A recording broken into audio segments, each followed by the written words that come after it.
娘子，都是奴婢不好，你也别太着急了。瑶瑶活泼泼的出去，一动不动的回来，你让我别急。娘子，你要怎么发落奴婢都可以，可是你千万别急坏身子了。你现在有孕在身，可千万急不得，都是奴婢的错。怎么样？瑶怎么样？瑶好点了吗？公主暂时没事，她服用的药粉有安神的作用，现在已经睡下了。什么叫暂时？公主外邪侵肺，气促痰生。我不想听这些天书，我就要你告诉我，瑶瑶她现在到底怎么样了？是不是睡一觉起来就没事了？臣自会开药给公主调养，但公主一度窒息，年纪又小，内脏孱弱，若说除去病根，要么就越治越差，要么就治不好。我要你们何用？娘子别生气。张娘子，娘子，现在不能激怒公主，若是再传起来，怕是能要命的。是你？你怎么会在这儿？娘子，是他当时救了公主。娘子，公主亏是及时背刺穴道，止住痰涌，又辅以药粉，舒缓喉头，治肺腑。公主当时方能解了窒息，否则恐怕就……你为何会救我女儿？奴听到婆婆呼救，便赶过去查看。公主当时已无法呼吸，情急之下，只好用银簪刺穴，又用上缓解止咳的药粉。奴当时十分僭越，胆大妄为了，求娘子恕罪。你救了我女儿，不管是不是好心，也算是立了大功。婆婆，你去取1壶南海珍珠，1对白玉手环，2个黄金元宝赏她。是。快，娘子，谢娘子赏赐。快坐下说话吧。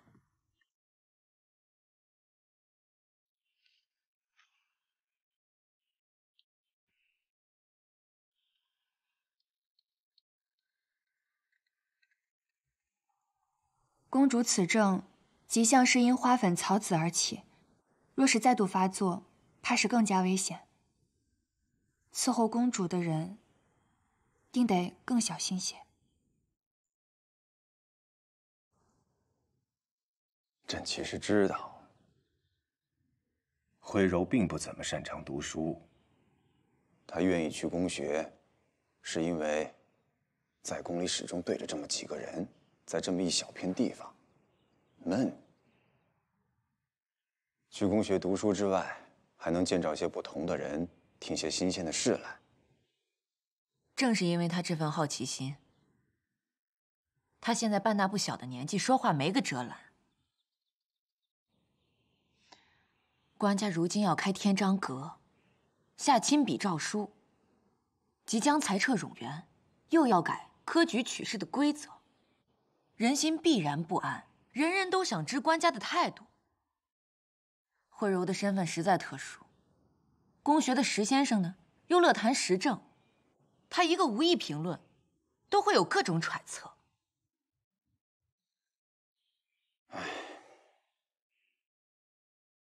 没想到，竟是慧柔第一个受了委屈。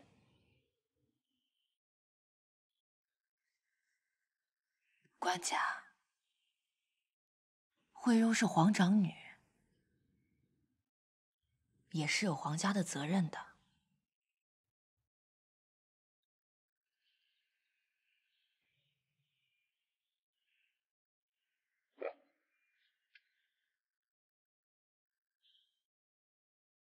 自从知道有了她，朕便盼望是个女孩，便是因为不想自己最爱的孩子，为了什么家国责任，事事不由己，处处不由心，在这4方城中，一辈子没有真正的开心。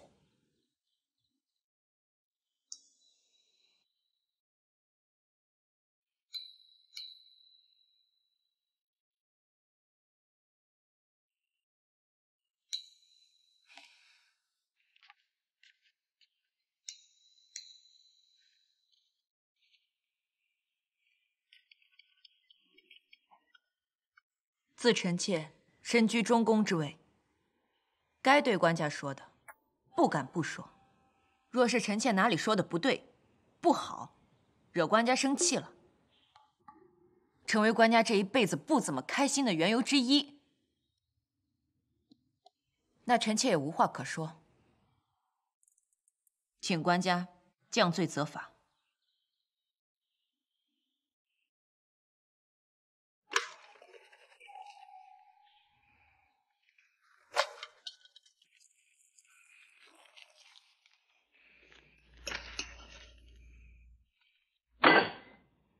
你干什么？你干什么？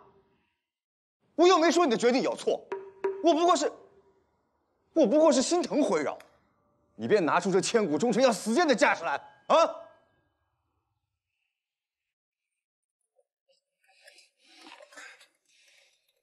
我简直不知道啊，这里是后宫还是前朝大殿？你是我的皇后，还是御史中丞左司谏、右司谏啊？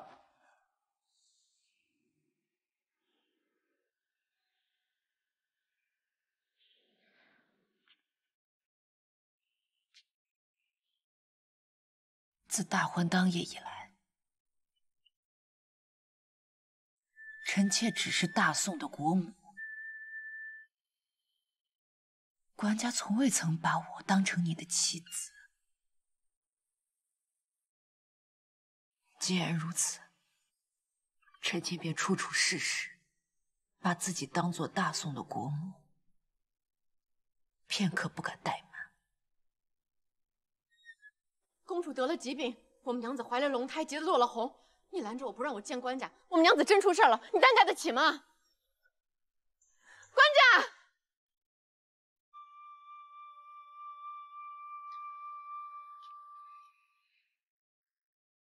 恭送官家。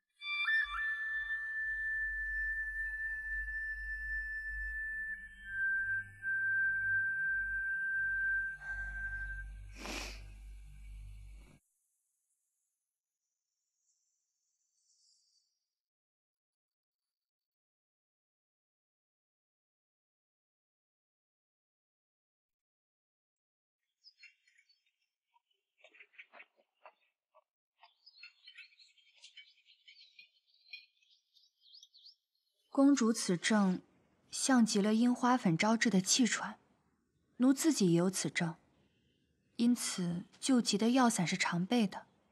果然，这药对公主也有效。奴不解的是，此症多半是在春夏交接的季节最重，为何公主会在已经入秋的现在突然发作？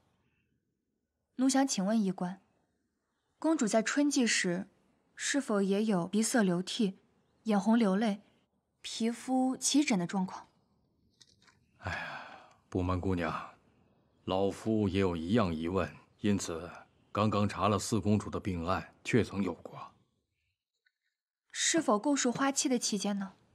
是的，有几日咳嗽、气促，是王太医看的，不过并没有这回如此严重。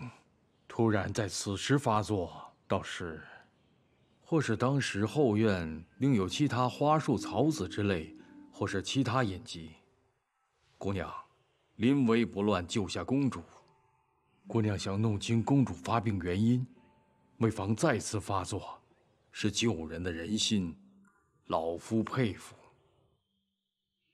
老夫和其他同仁也会努力找出原因和预防之法。不过，姑娘，你年纪尚轻，在宫内也只不过2、3年，有些事不知厉害，万事涉及皇家都不可妄言，否则一句无意之言，便可是轩然大波呀。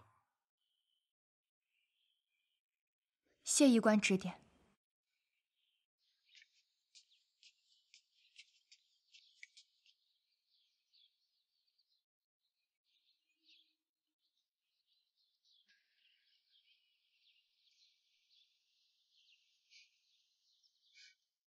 好了，来休息会儿好不好？啊，谁要接着走啊？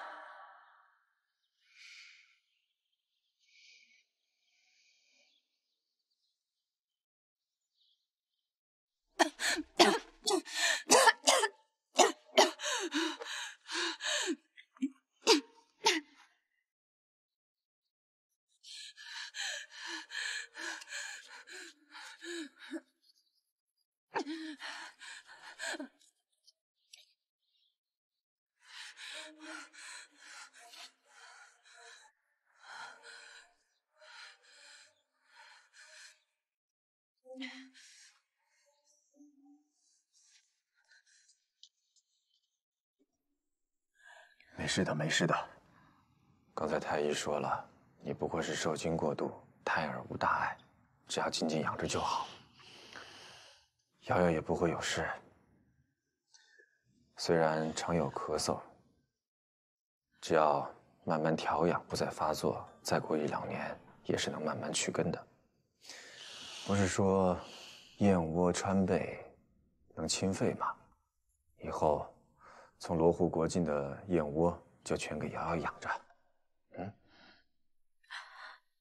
我真的好怕，瑶瑶在肚子里就那么乖，一点也不闹。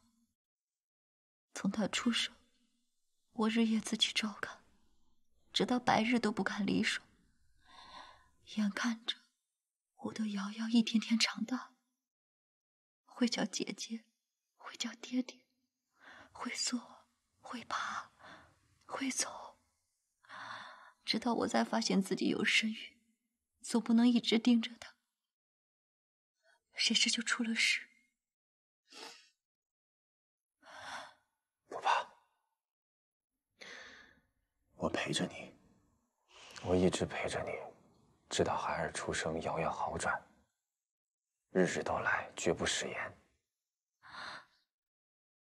官家，你不是哄我？君无戏言。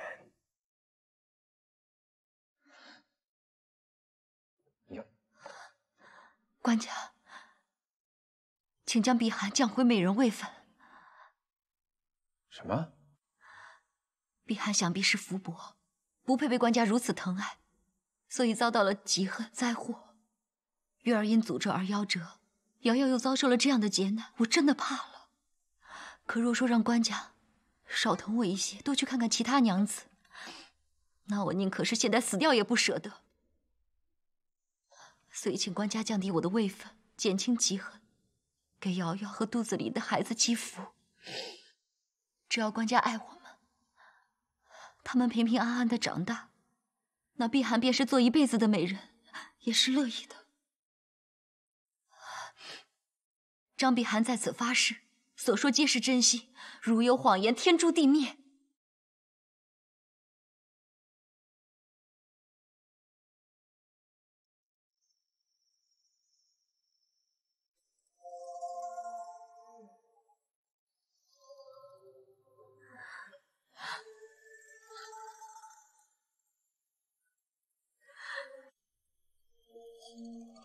不争其他，只要夫君爱惜，儿女平安，那碧寒便是做一辈子的美人，也感谢上天。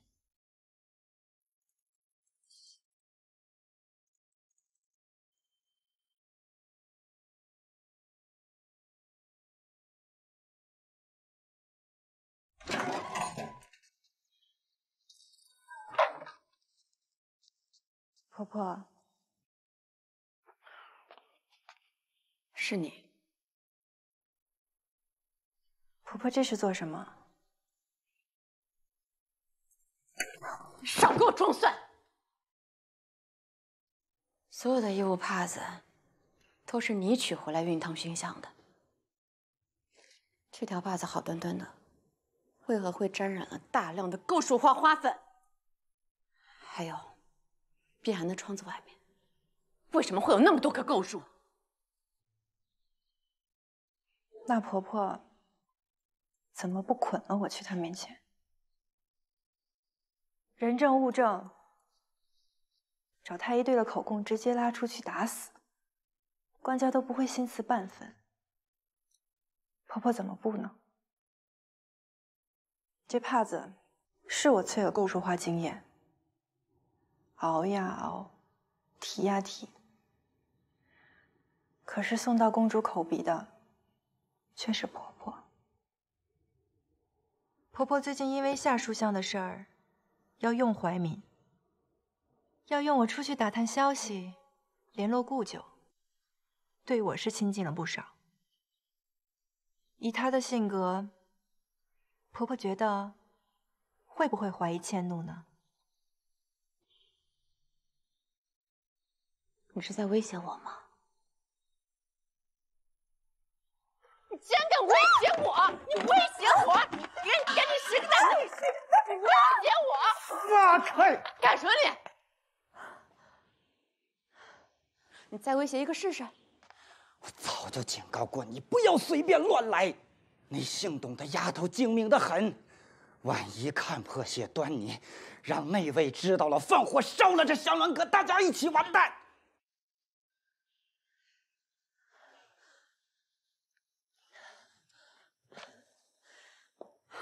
秋荷拿着帕子来找我，我只好认下了。我告诉他，我们祥鸾阁的熏香不走寻常路，那些熏香里面确实加了构树花。他只是告诉我以后别再加了。今天我告诉你们，便算是下怂的意思。以后要是谁再胆空瑶瑶的心思，我也是可以豁出命去的。你急什么？这事儿跟我和夏书相毫无关系，这是他发疯。这种事儿做出来麻烦一堆，又没有太大好处，夏书相怎么会有这种意思？女人的恩怨而已。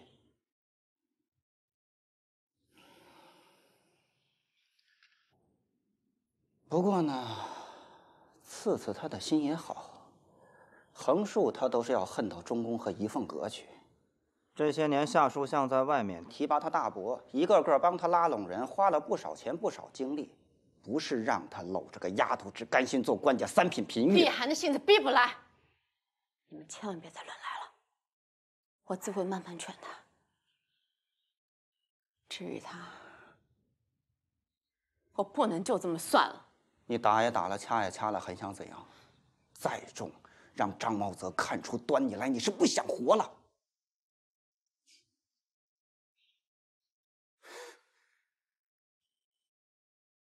你别像个正经人一样的对着他，你自己在外面又是走私，又是当人贩子，走的还是边境的私盐。你是想让张茂泽顺着你揪出夏书相监守自盗来？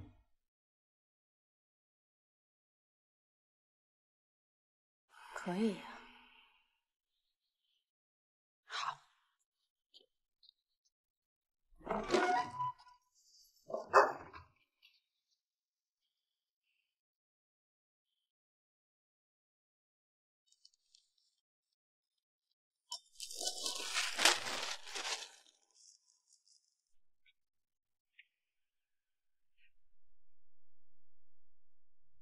公主又背不出诗了。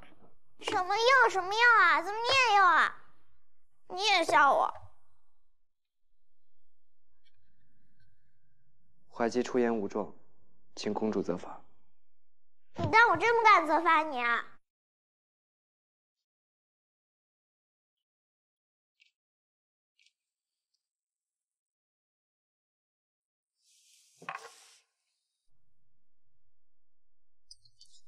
没有人爱火柔了。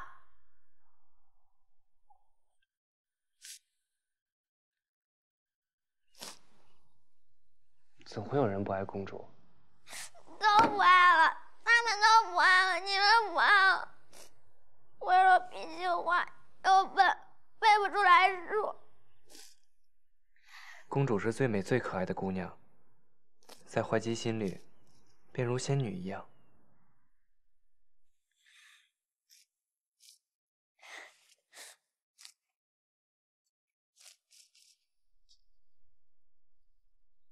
好了，公主。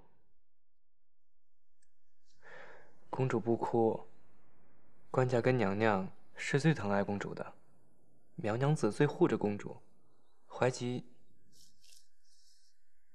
是最喜欢公主的，只愿一辈子都能伺候公主。说好话骗人。怀吉不会撒谎。那我说过多少次了，在私下里不许跪我。我给你分零食吃，你不许嫌；我给你东西，你不能不要。我也只对你发脾气，我不会对别人发脾气的，从来不会。你不要一请罪就离我远远的，不理我。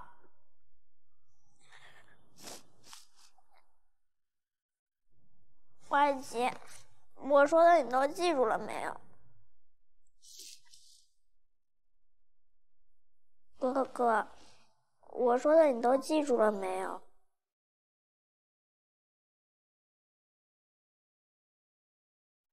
记住了，永远都不会忘。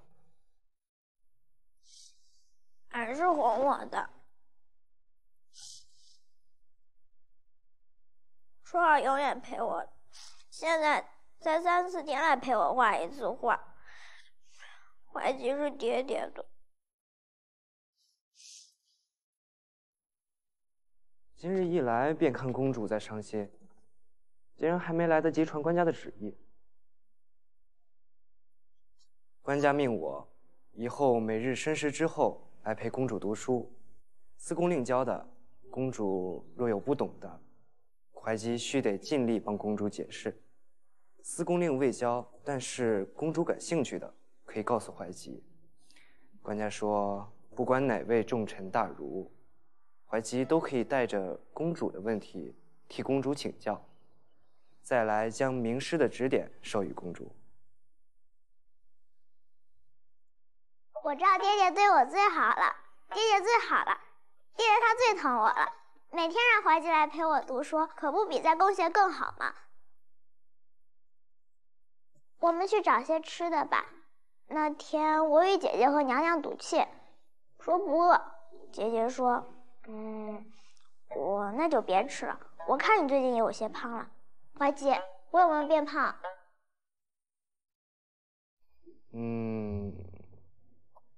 一点也没胖啊。我看公主这几日伤心难过，还瘦了不少呢。这就好了。我知道小厨房里有羊肉包子和烩鱼羹，你快赶紧去给我热一热吃，我简直要饿死了。是，走吧。眼下，翰林院按照官家手谕所示，重拟了明年春试的取材规则，重文章大义，重实施策论，不以文辞献了有经济之才的文章，请叶相过目。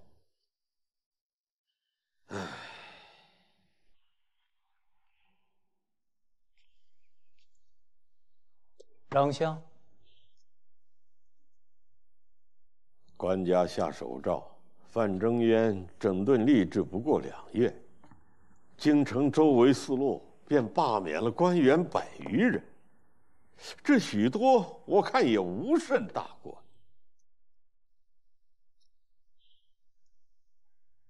这些人我倒是恰恰有印象，开封府的几位，当年曾涉冯氏冤案，虽未曾犯法收贿赂，当年不在收监发配之列，但或判事错误，或漏过朝廷重要条文，3、5年不在当地执行，或拖沓昏聩，文件案牍堆积如山，竟之后1、2年者。当年官家亲自彻查，发掘了许多不称职的官员，也未即刻做出处理。如今看这2年的成绩，显见是毫无自省呐。我知道，范仲淹勾庸官那必有他勾的理由，只不过这一下勾去了这么多人，这里若非寒窗苦读考取功名的，那便是父祖有功于社稷得的官职，一下就勾去了，没了俸禄。这张相，张相怕是说反了吧？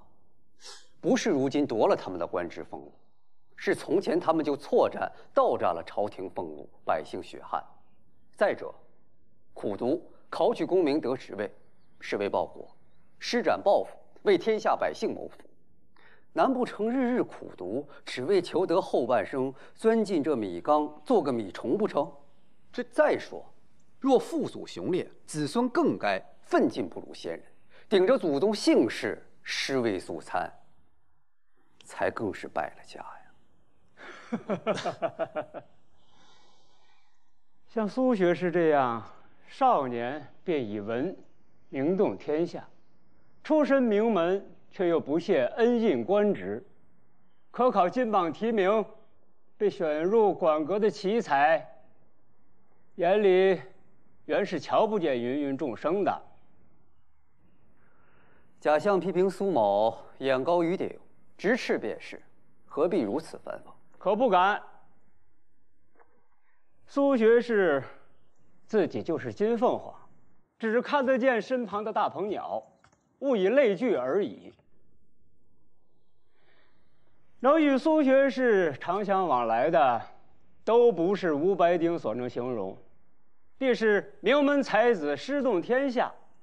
若只是寒窗苦读的白丁，便连考中了进士，陛下钦点的状元，不也没挤进去吗？我们与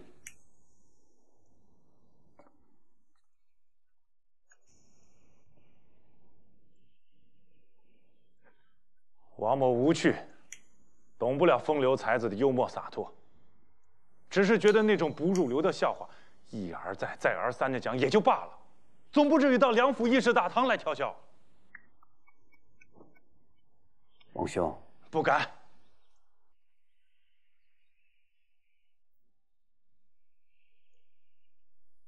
自己心中反复念叨成了魔障，才会放眼望去，千万人都在念叨，旁人其实笑过也就忘了。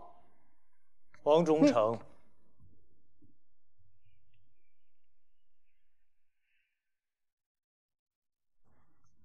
御史台可有本要奏。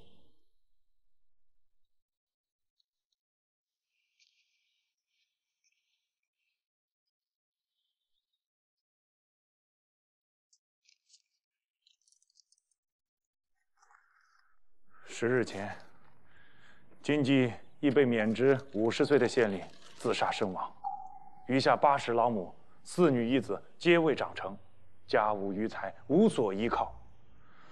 京东西路、京东东路、河北西路、河北东路100余名被罢黜的官员联名上书，求官家体恤民情，停止苛政。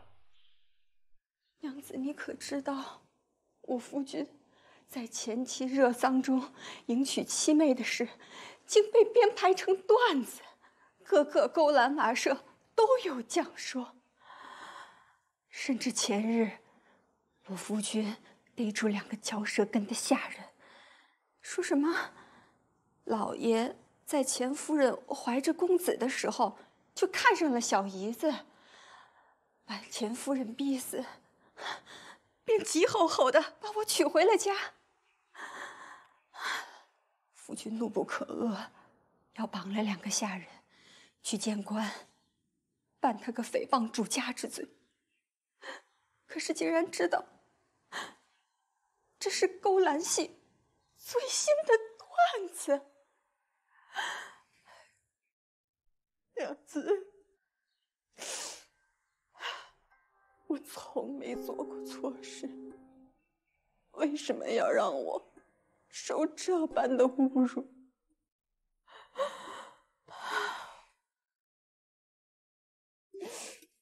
时常觉得外面的夫人都在嘲笑我，你叫我怎么跟他们相处？若不是因为有2个孩子要照顾，我以死证明清白的心是有的。你不能如此软弱。你说，你哭有什么用？你自己死又有什么用？就是要以牙还牙，血债血偿。若是我，谁敢侮辱我的夫君，我定会想办法10倍的还报。10倍的还报。可是，容老婆子插句嘴，王忠诚和夫人原本是如此的清白，都被那欧阳修的2句诗颠倒是非黑白。那欧阳修的名誉，就真是铜墙铁壁，毫无下手之处吗？他不是喜欢作诗作词吗？那么多诗词句子，难道就没有一句是淫邪的，有反心的？咱们富人家看不出那些诗词句子，难道状元郎还不能从中揪出几个短吗？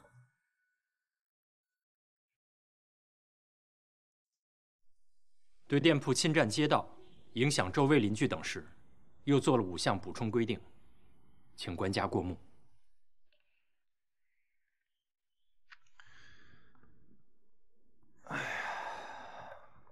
今日重阳，后院有宫宴，你也早些回去。虽同朕一样，父母不在了，你还有长兄。爱吉，陪朕一起去后院，也给朕讲讲慧柔最近的功课。今日正是要与长兄相聚，臣妻接到了宫里邀请，也去赴宴了。兄长却是要与我议定长女婚事。哟，你的长女都要嫁人了。我第一次见你时，你还未娶妻吧？那不久，官家就点了我为榜眼，金榜题名之后，洞房花烛也就有了。女儿选了什么样的人家？莫不是你韩琦也派人去金榜下盯着，前3甲中哪位青年才俊，赶紧抢到家中？官家取笑了，小女自小就许了文彦博的长子。文彦博长子？哦，是了，你2人是同榜进士，怕是当年一同金榜题名，先后洞房花烛，然后就定了亲吧？官家英明，是。文彦博长子去年中了乡试，明年便要参加春试，想必你们也是先有了功名，才论婚事。侥幸，文家教子有方，这从小定的亲，便算当真没出息，也是不会来的。你们为女儿选夫婿，都尽可以去选才高八斗的少年郎。我的徽柔啊，却偏偏得避开最有才华的男子。前代外戚多干预政事，常致败乱，我朝引以为戒，绝不受实权于外戚。若想将公主嫁于有实权的执政之臣家中，也需先行免职，授以虚衔，只以后入奉之。进士是宰辅人选，若娶了公主，日后便无法施展抱负了。都说皇帝女不愁嫁，朕的徽柔有那样的美。可是朕若要选个绿衣郎为驸马，我看他必宁死不从，台谏也要骂朕毁人前程，拼命拦阻的。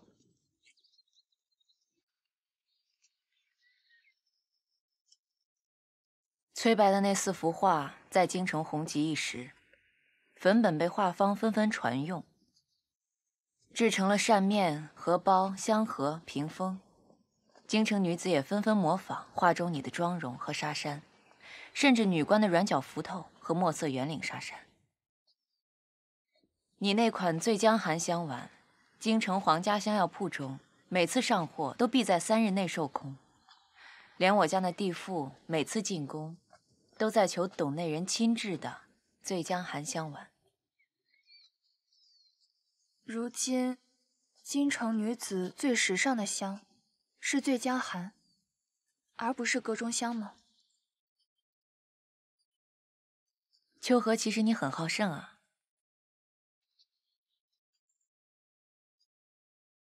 崔白送了1幅画给你，那幅画到了我手中，那画上画的是秋雁。他作为前省画师，私地画给后省内人，虽不大合规矩，却也只因10余日的作画，仰慕了自己临摹之人，托人相赠以画，却也是高雅的情怀。这画既然到了我手中，我亦不会给任何人借题发挥的机会。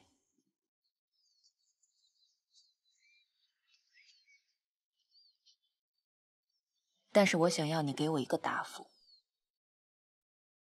你想不想从画走到生活里，柴米油盐，操持生活琐事？还是让一道宫墙永远的隔开他和你？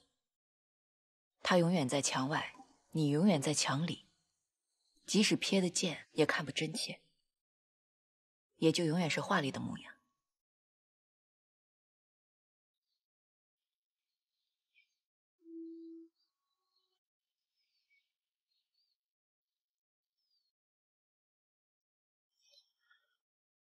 这里有这里的寂寞和绝望，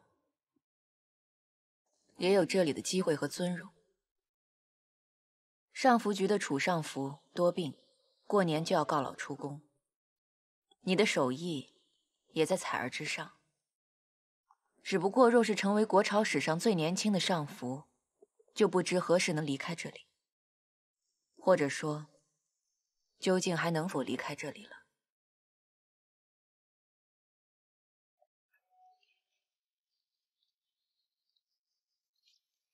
当心，不拿这个。我耍赖是怎么放这吧？对，这个。瑶瑶，瑶瑶，来，姐姐抱抱。福康公主恕罪，我们娘娘特意吩咐过，要时时刻刻护着公主，不能让任何人靠近她。罢了罢了，又不是没有自己的亲弟弟一起玩，何必去招人讨厌呢？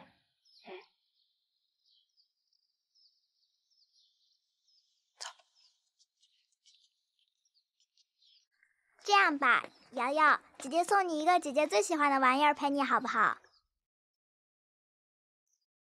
瑶瑶，这个珠子是爹爹元旦送我的礼物，这玉是娘娘给我的，这荷包是我姐姐亲手绣的，都是我最喜欢的礼物，送给你。瑶瑶，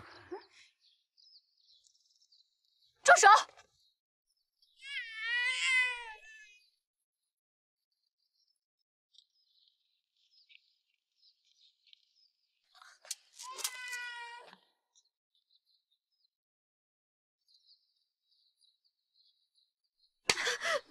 娘子，我说过多少次抱好公主，别让任何人碰她，才这么一会儿，你就要把她交给别人去害？是福康公主要抱四公主的，奴不给。福康公主又说要给四公主东西。为什么？你为什么还不肯放过我们？你已经害死了玉儿，现在又来害瑶瑶，一而再，再而三。你在胡说些什么？瑶瑶上次里面在做什么？险些窒息，上天庇佑，她才活了下。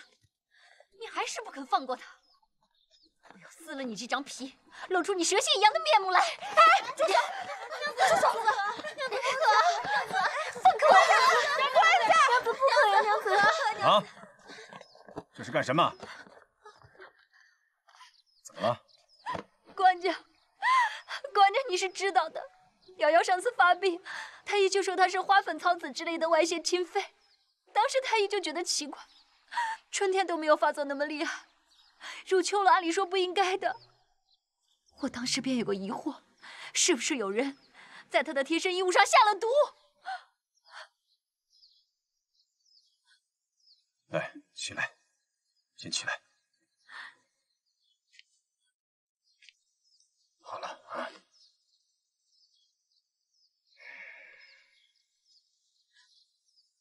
慧柔。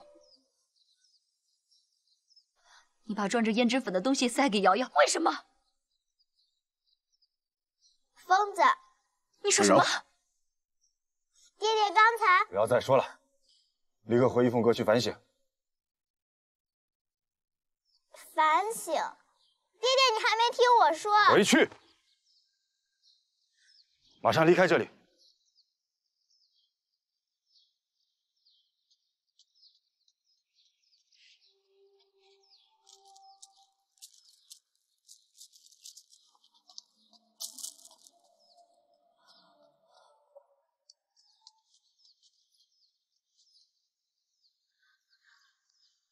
四公主，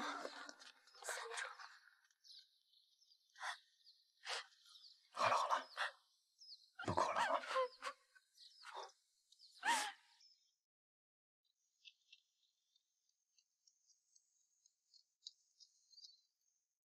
都给我站住！跟着我的人通通斩首！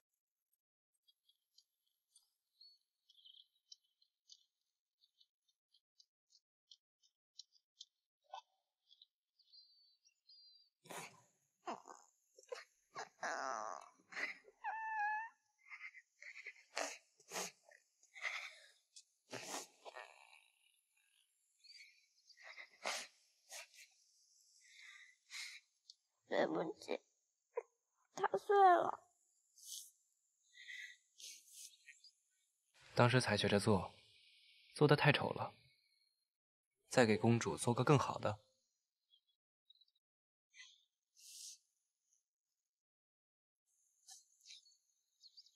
我只想把我最喜欢的东西给瑶瑶，可爹爹都不听我说。官家还需要公主讲吗？官家还不够信任公主吗？可是，官家心慈，张娘子可怜。她可怜。她小时候就没有爹爹，做了母亲又失去了孩子。她在这世上，只有官家一人依靠。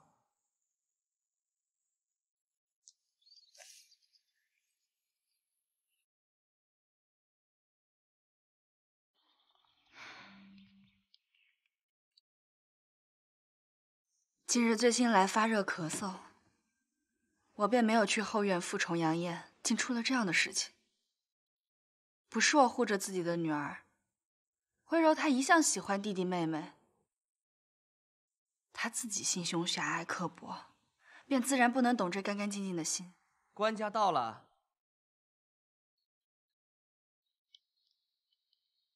官家，官家，最近来可好些了？已经退了热，还有些咳嗽。明儿再让林太医过来瞧瞧，看需要些什么温润滋补的药材。若御药院没有，就去供库查看，或者列出来让他们去采办。谢官家。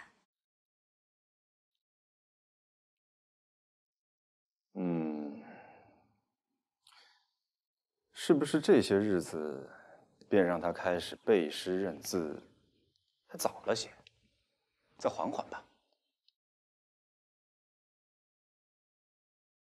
都好，听官家的。这几年，你也让皇后教得越来越循规蹈矩了。臣妾人在宫中，不敢不遵宫规礼仪，不敢不尽娘娘教导。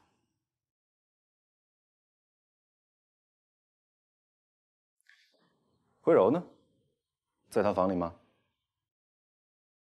她已经躺下了。我去跟她说说话。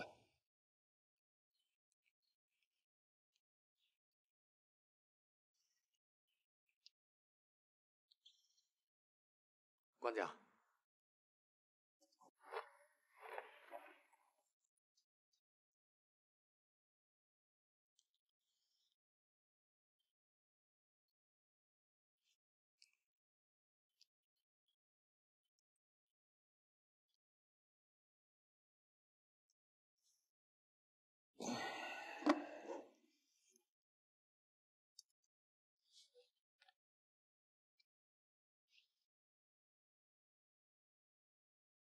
慧柔，看爹爹给你带什么来了？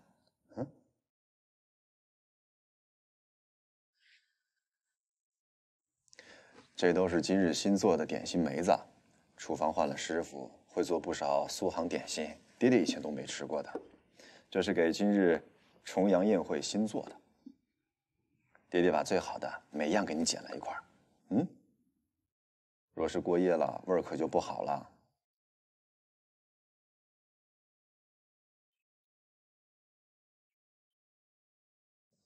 哎呀，睡得这么熟啊！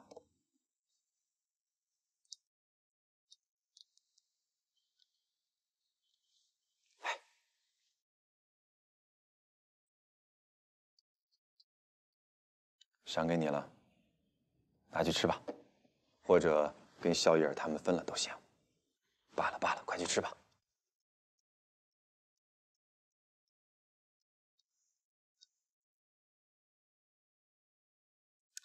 既然公主睡着了，咱们就先回去吧。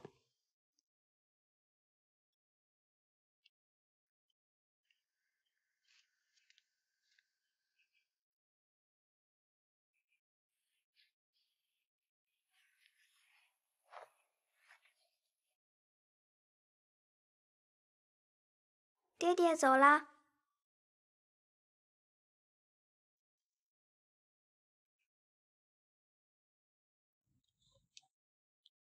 哈哈哈哈哈哈哈！哎，你就捂着啊，别笑，千万别笑，否则你那缺牙就漏风了。爹爹小时候才缺牙漏风呢。不生爹爹气了？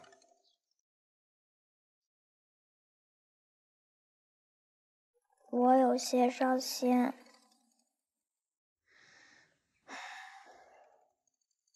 今日慧柔没有错，是爹爹对你说话的声音大了一点，但绝对不是想骂你。爹爹知道，慧柔是喜欢妹妹，想把自己最好的东西送给妹妹，却被张娘子误会了，之后又被爹爹凶。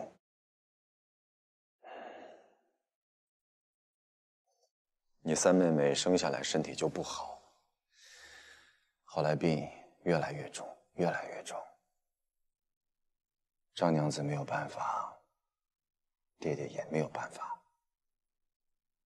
张娘子每日对着生病的孩子，她当时也才16岁，还是个半大的孩子，确实太可怜了。人太伤心的时候，大约找个人迁怒会好一些。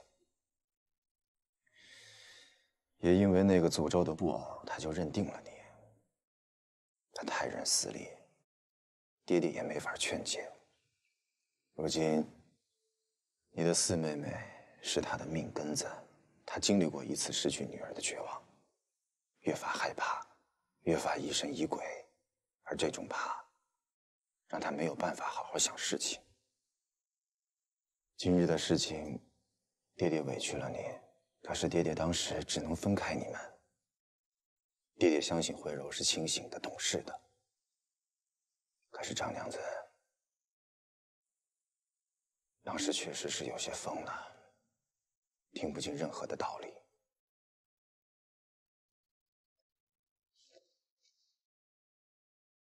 爹爹，四妹妹一定会平安长大的。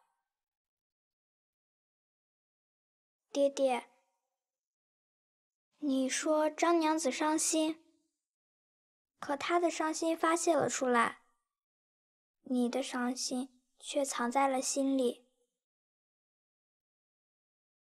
爹爹，我答应你，以后不去招惹张娘子。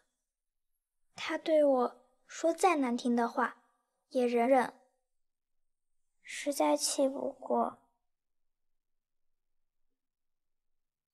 爹爹，那些官经常数落你。娘娘说，他们也不都是对的。他们还经常冤枉你，比如说天灾人祸，他们都要怀疑你是否经常在后宫饮酒作乐，天天在娘子阁快活，又不生气又不委屈。爹爹是怎么做到的？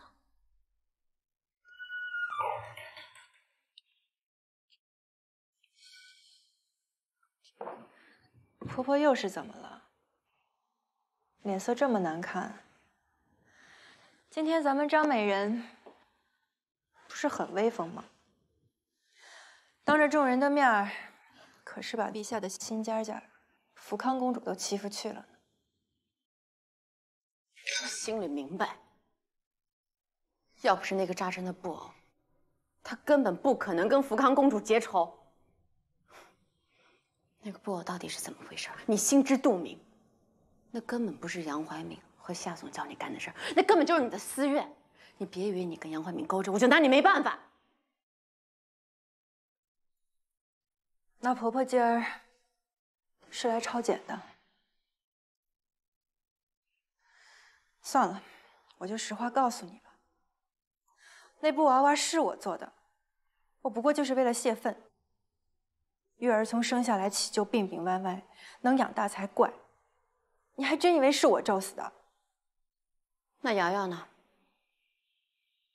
那条帕子其实根本就不止那一条帕子。袁条，你信也罢，不信也罢，勾淑花真不是对瑶瑶。硕清楚地记得，当年在我们教坊有一片构树林，一到花季的时候，他就流眼泪、流鼻涕，鼻子红彤彤的，嘴巴也肿起来，特别丑。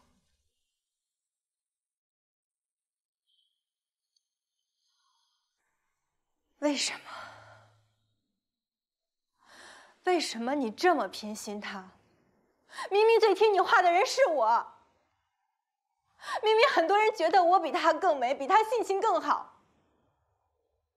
你偏心他，一步步把他推到官家身边，享受这荣华，你却一点机会都不给我。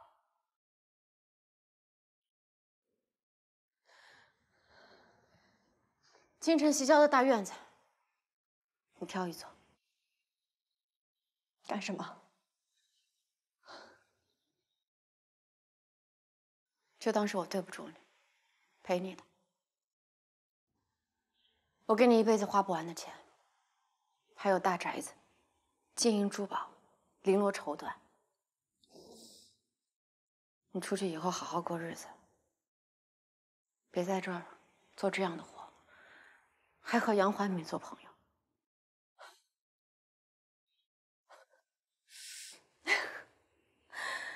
你现在想让我出去了，给我金银，给我宅子，也是。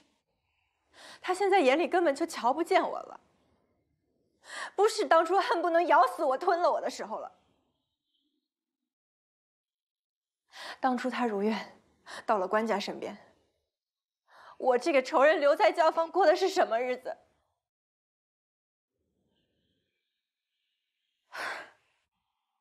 你敢说，当初陷害他的不是你吗？但你最开始欺负我的人，难道不是他吗？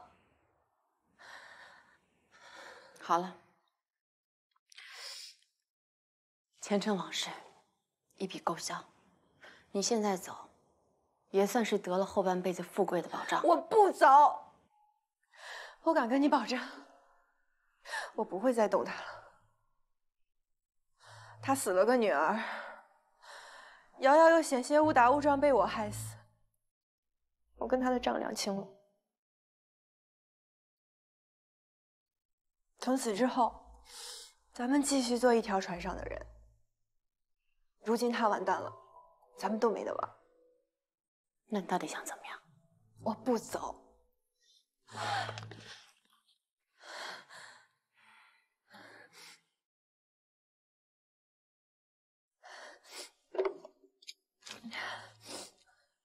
是借给富弼的信，你家夏书香一直想要，现在被我弄到手了。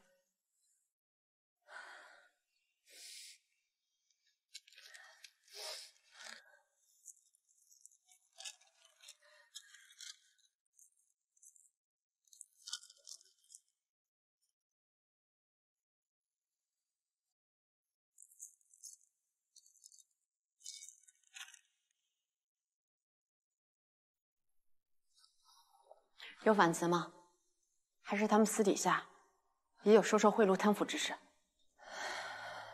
这我就不知道了。反正是你家夏书香要的亲笔信。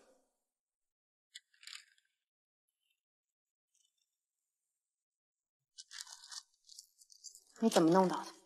我安排了好几次。富弼府上的小桃，你自然是指使不动了。当年在教坊，张碧涵那么欺负他，你都视而不见。后来张碧涵得宠了，他害怕，没我这么能忍，就逃出宫去了。最开始过得不好，还是我接济的他。怎么样，婆婆？我能帮你，是肯定的。你别忘了我的功劳就是。整日被数落，爹爹怎会不委屈不生气？不过生气的时候，爹爹就在心里对自己说：他们进谏便算说的不对，总是一片忠心，便算冤枉了爹爹，也是因为不能时时刻刻与爹爹在一起，不知实情的缘故。这样想着，大多时候便不那么气了。那少数时候，爹爹还生气怎么办？那我就深深的吸一口气，把骂他们的话暂时从口边先压下去。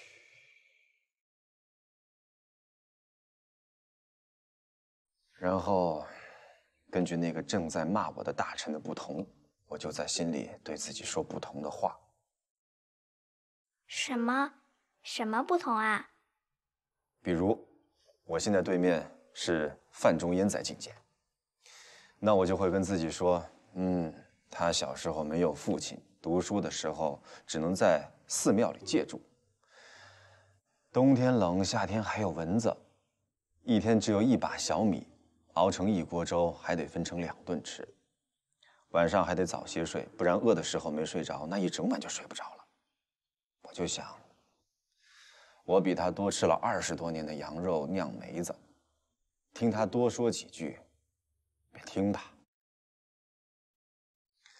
如果对面的是于静，哎呀，这个人一说起来滔滔不绝，我好几次表示，亲说的甚有道理，容正回去好好想想，改日再议。他却不依不饶，没完没了。而且他这个家伙啊，不修边幅，不爱洗澡，有时候在崇政殿离得近了，身上那个味儿熏得我呀，这个连深吸一口气都不行啊，爹爹该怎么办啊？我就想，这是个秘密，爹爹只跟慧柔讲，绝不告诉别人。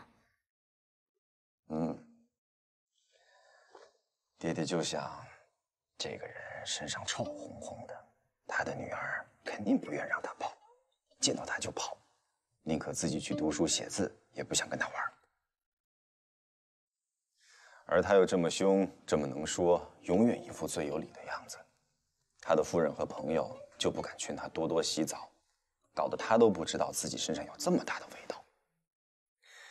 所以爹爹就对自己说，被人冤枉误会，又是被那些并不能罚爹爹的人冤枉误会，总还是比那些有什么不好的地方谁都不敢说，却都在肚子里悄悄笑话或者暗暗咒骂的要强些吧。这样想着，看着面前张牙舞爪数落我的于静，便没有那么面目可憎，倒是有几分可怜，几分可爱，自然也就不大生气了。关在今日当众呵斥的那丫头，后来瑶瑶确实没事儿，皇后又添油加醋，说那东西是那丫头多么宝贝的。关家定是觉得她受了委屈，今日他答应了我，在孩子出生之前，他每晚都会来的。我等他。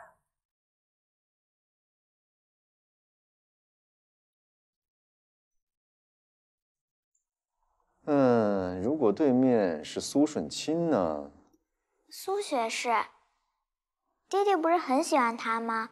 还经常让我抄他的诗文，说他小小年纪就才华横溢，而且见解独到。说他提倡的诗文要写出实事和真情。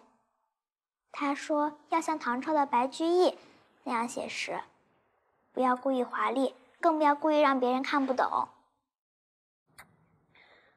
看来慧柔没有白读书，爹爹也没有白教慧柔。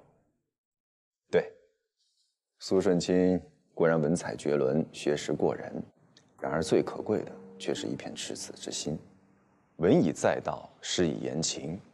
好诗好文章是要有磅礴志气、慈悲胸怀、温柔情长，由内而发之于外，抽枝展叶，结苞绽放，这才是真正的好文章。可是爹爹喜欢苏舜钦，但是他在给你口诛笔伐的时候，爹爹难道不伤心吗？苏舜钦这样的世家才子，少年成名，总会有些轻狂，书生意气，说起话来格外刺心，让人又生气又尴尬，简直恨不得一头撞在龙柱上。爹爹不怯。爹爹不气。所以面对苏舜钦，爹爹气急的时候，就对自己说：这样潇洒不羁的风流才子，也得依足规矩对我跪拜行礼，做我决定让他做的事情。江城争霸皆在我的手中。我自出生寸德未见时，便已经有了如此尊荣。忠心忧国之事，唯恐我手握权柄，骄奢淫逸，宁可矫枉过正。那么，说错了，冤枉了，便随他说吧。他站着说，我坐着听，横竖定是他说不动了，先告退。那爹爹，张娘子再骂我，我就深呼吸，深呼吸。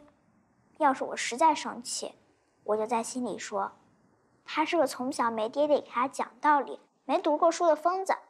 我保证只在心里说，不会说出口的。好吧，但其实你也不必对爹爹说出来的。好了，现在不生爹爹气了吧？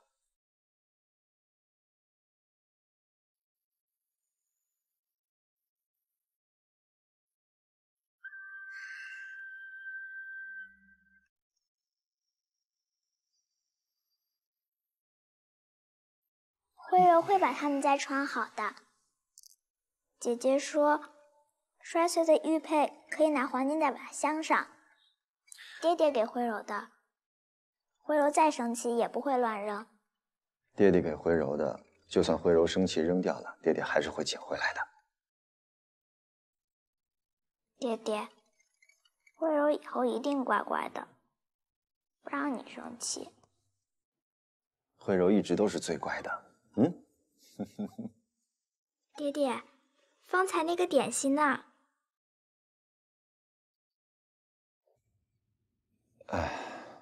现在是没有了，不过爹爹嘱咐下去了，让厨房重新做了一份，明日早膳的时候给你送过来。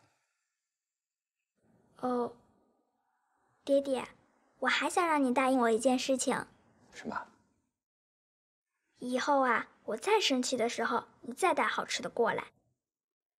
如果我说不要或者不理，你一定不要放弃，一定要硬塞给我。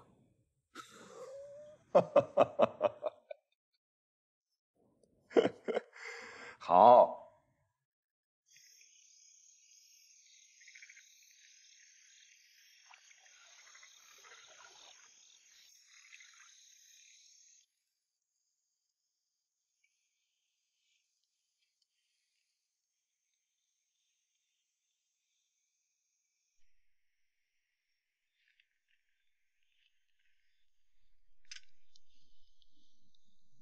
官家陪了慧柔这么久，说话说的嗓子都痛了吧？喝口茶。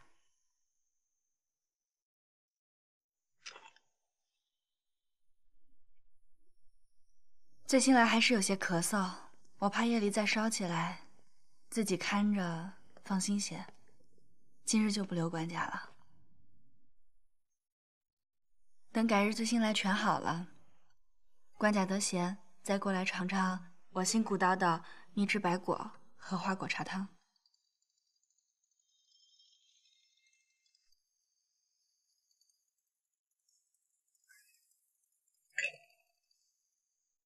好吧。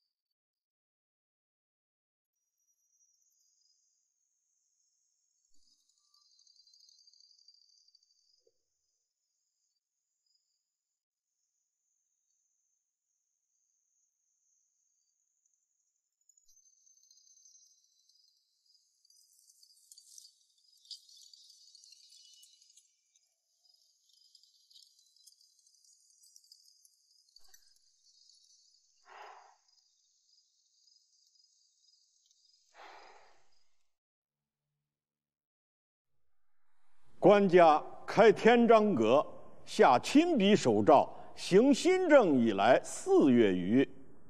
故如方才韩叔父所言，裁撤闲置官吏之后，余人均感自危，拖沓之风颇有改换，许多积压的公务皆得处置。然而，据臣所知，仅河东路一路裁撤官员近20%之多，而宗室、勋臣后业检撤恩印官亦不在少数。臣所收抗辩诉苦书信甚多。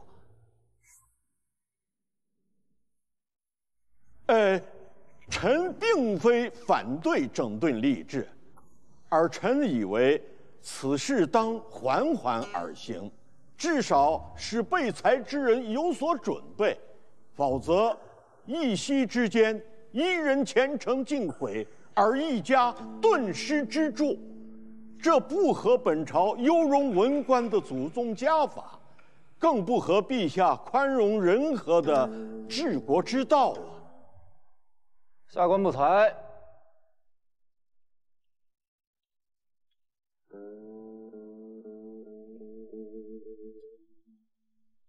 想请教张相啊，是谁，是什么毁了这冗官前程、一家之助啊？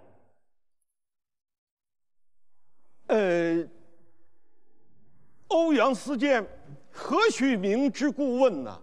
是啊，在下也觉得奇怪，如此明白清晰之事，张相怎么就混淆了呢？本相混淆何事了？毁掉这些被裁撤官员前程的，是他们的懒惰、苟安、心无百姓家国。而陛下这励精图治的手诏，要做的就是将这懒惰、苟安、心无百姓家国的习气彻彻底底的从我大宋朝廷驱逐出去。怎么能反说果断裁撤冗员是毁人前程呢？陛下，臣以为这懒惰、苟安、心无百姓家国的习气，不仅拖沓政务，妨害国事，虚耗薪俸，更有甚者，朝臣之间相互沾染，地方效法京城，小臣再以大臣为榜样，如此如瘟疫蔓延。若不当机立断，尽快铲除，待得这股臣腐之气冲塞朝野内外，浸染国朝世风，那么恶臣横行，庸臣自保，忠直之臣必被恶臣庸臣打压排挤，再无容身之地。试问，这裁撤冗员之行，怎可缓缓图之呢？让被裁撤官员做好准备，当他们渎职、推诿、拖沓、虚耗薪俸之时，就已经在为今日之落职做着准备了。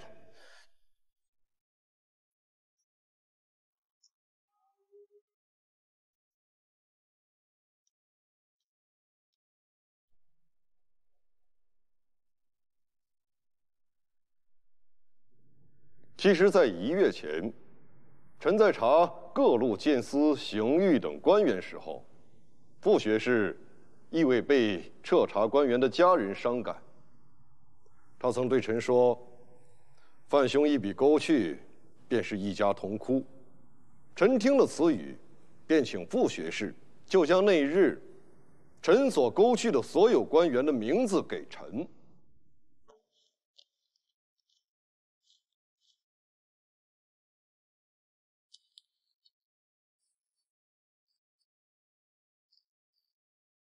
这里面便是那日臣所勾官员的名字。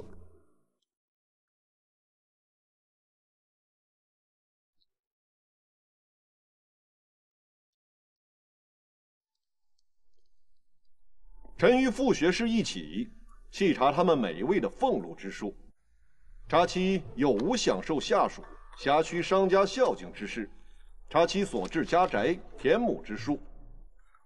如今，臣已确认，他们中的每一位，为官的这些年，未见为朝廷、为百姓做过一件实事。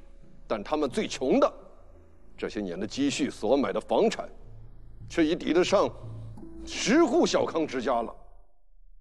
他们没有一家因为被裁撤，今后无以为生的。如此所见，并非如今裁撤冗官裁得太快太狠，而是这裁撤来得太晚，让他们白白使了那么多年朝廷的俸禄，百姓供养。如今一笔下去，一家同哭又如何了？不让他们哭，那便是让一路的百姓家家齐哭。如今就一路哭，不当负济一家苦。臣问心无愧。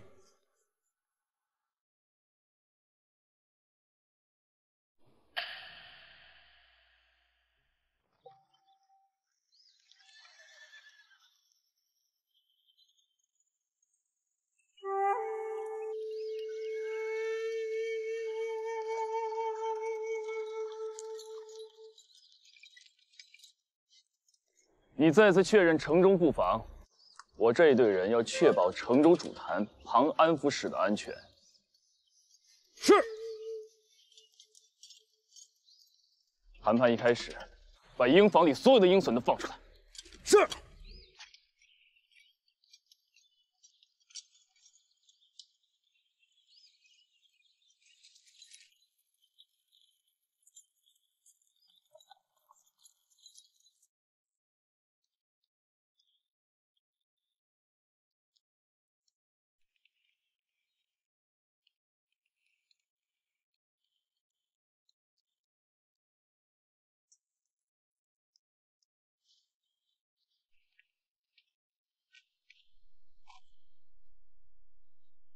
起来吧。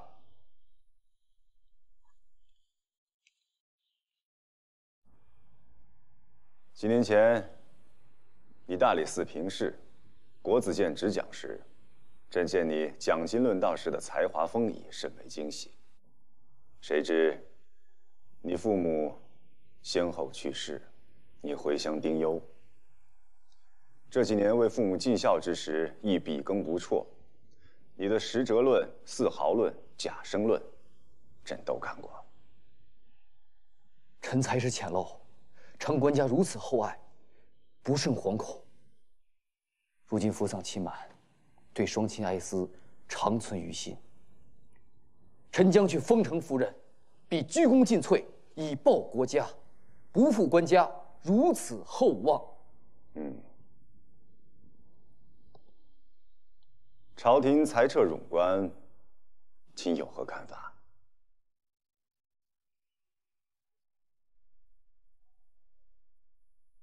冗官必裁，要掌控所裁官员的所思所想、所愿、所意。哦，冗官害国事，误百姓，好钱财，必裁，裁之必有怨恨。冗官群体已成，数目庞大，又与在朝官员有千丝万缕的联系，而地方官的去留又可能影响一方的政策，那便牵动了地方的民情、商务、农桑。因此，他们的怨恨有多大，又会如何发泄？会不会误导民情，煽动民乱？会不会勾结当朝官员？官家与执政是必当明察的。难得，其年纪虽轻，又才华横溢，却沉稳自持。此去外放封城，好好历练。若有新作，着人送给朕。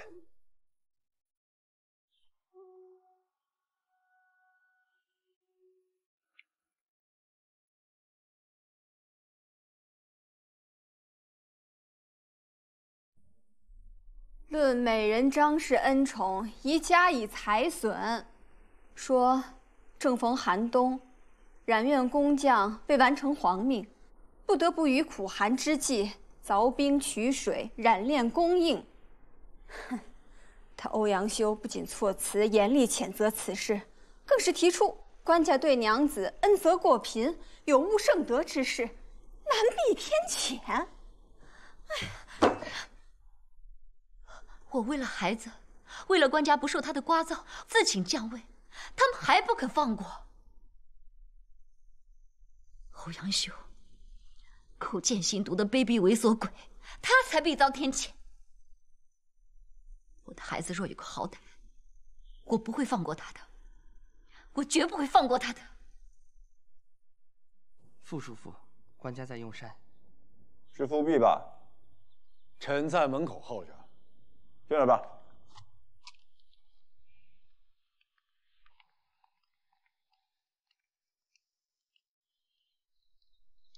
官家，赐座。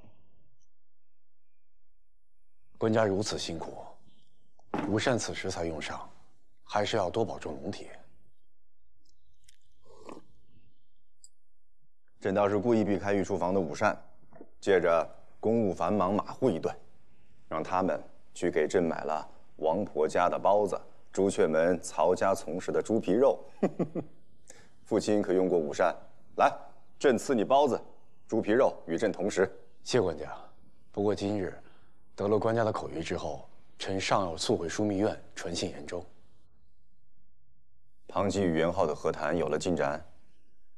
元昊自去帝号，向我朝称臣，奉正朔归还犒劳、镰刀、南安、成平。两国中间划界，各不得过界，归还所俘军民。庞吉如陛下所示签订了，封元昊为下主，赐印、赐下、俸禄供养，绢13万匹，银5万两，茶2万斤。上月不是还说，元昊坚决不肯自取帝号？可是有诈。上月谈时，夏境内虽然恶殍遍野，但是饿死的只是平民百姓。自那之后，狄青将军之前派入我军细作，将谈判的内容在平民间散播，让他们知晓元昊如何不顾境内平民生死，不肯去遵号。于是双方就无法达成合议，就不能开榷场赴贸易。我朝遂起察布之势也成泡影。于是便在数日前，夏境平民纷纷起义，杀官、烧官设，连亲卫队亦有不少反叛。他们直逼到元昊的宫廷，围了他妻儿数日。他若是再完不成合议，国内政权就要变更了。我们之前所预期的条件已经达到，不过按如今情形，我们若是再拖上1年，锁边禁贸，自我们给辽国增币之后，他们以夏彻底反目，辽夏边界的冲突1年之中已经远远超出于我朝的冲突。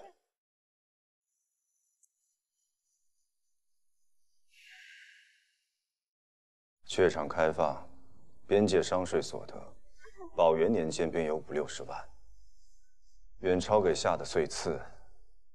更何况军费。